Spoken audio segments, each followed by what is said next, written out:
Doctor Mohammad Yunus পদত্যাগ করলে যেই ক্ষতি হবে সেই ক্ষতি সামলানোর ক্ষমতা কি এখন বাংলাদেশের আছে? এই উত্তরটা খোঁজার আগে আপনাকে খুব ভালো মতো বুঝতে হবে আসলে কোন কোন লেয়ারে কি কি ক্ষতি হতে পারে ডক্টর মোহাম্মদ ইউনূসের পদত্যাগের ফলে। চলুন একটু আলোচনা করা যাক, সেই সঙ্গে এটাও বলা যাক বিশেষজ্ঞরা কি মনে করছে ডক্টর মোহাম্মদ ইউনূসের তার নিজেরও আসলে কি কি ভুল ছিল।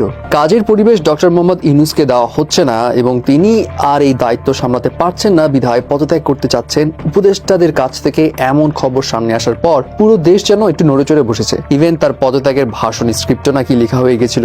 যদিও কিছু রিপোর্টস থেকে বলা হচ্ছে না ডক্টর মোহাম্মদ ইউনূস থাকছেন, জাস্ট উপদেষ্টা মহলে রদবদল হবে। বাট তারপরেও কিছু রিপোর্টস কিন্তু এটাও বলছে ডক্টর মোহাম্মদ ইউনূস আসলেই পদত্যাগ করবেন কি করবেন না এটা কিন্তু নিশ্চিত বলা যাচ্ছে না।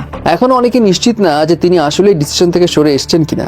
যাই হোক, অনেকের ধারণা হয়তো তিনি ইমোশনাল হয়ে বলেছেন, আবার কেউ বলছেন এটা কোনো কৌশল হতে পারে। বাট ধরুন তিনি সত্যিই পদত্যাগ করলেন, তখন কি কি ক্ষতির সম্মুখীন হতে হবে আমাদের? বিশেষজ্ঞরা কি বলছেন? প্রথমত, যেই নির্বাচন নিয়ে এত উদ্বেগ সবার, ডক্টর মোহাম্মদ ইউনূসের মতো নিরপেক্ষ মানুষের আন্ডারে যদি নির্বাচন না হয় তাহলে যেই জিতুক না কেন প্রশ্নবিদ্ধ একটা নির্বাচন হবে এবং দেশে অস্থিতিশীল একটা পরিস্থিতি তৈরি হতে বাধ্য। তারপর বাংলাদেশের ব্যাংকিং খাতে খেলাপি ঋণের পরিমাণ 2024 সালে ছিল 1,45,000 কোটি টাকা। ডক্টর মোহাম্মদ ইউনূস সংসার কার্যক্রমে এই খেলাপি ঋণ কমানোর লক্ষ্যেও কাজ করছিল এবং তিনি কিছুটা সাকসেসও হচ্ছিলেন। সো এখন তিনি পদত্যাগ করলে এই প্রক্রিয়ার কি হবে কেউই কিন্তু জানে না। আর মোস্ট ইম্পর্টেন্টলি, বাংলাদেশকে অর্থনৈতিক দিক দিয়ে চাঙ্গা করতে হলে, লাখ লাখ বেকার যুবকের কর্মসংস্থান তৈরি করতে হলে বিদেশি বিনিয়োগ প্রয়োজন, নতুন অপরচুনিটি খোলা প্রয়োজন। ডক্টর মোহাম্মদ ইউনূস এটা নিয়েও কাজ করে যাচ্ছিলেন এবং তার প্লাস পয়েন্ট হলো আন্তর্জাতিক মহলে তার যেই লেভেলের গ্রহণযোগ্যতা আছে তার ফলে বিদেশি বিনিয়োগ আনা খুব ইজিলি পসিবল ছিল।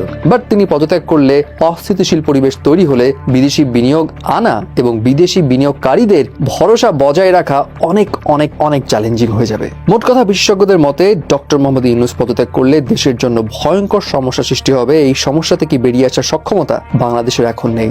ডক্টর মোহাম্মদ ইউনূসেরও কিছু ভুল ছিল, এমনটাও বলছে অনেকের মতে ডক্টর মোহাম্মদ ইউনূস অনেক কিছু একা করতে চেয়েছিলেন। রাজনৈতিক দলগুলোর সঙ্গে আলোচনা বা ওই রকম মিটিং তিনি সবসময় করতেন না। সো এখানে তার একটা ল্যাকিংস ছিল।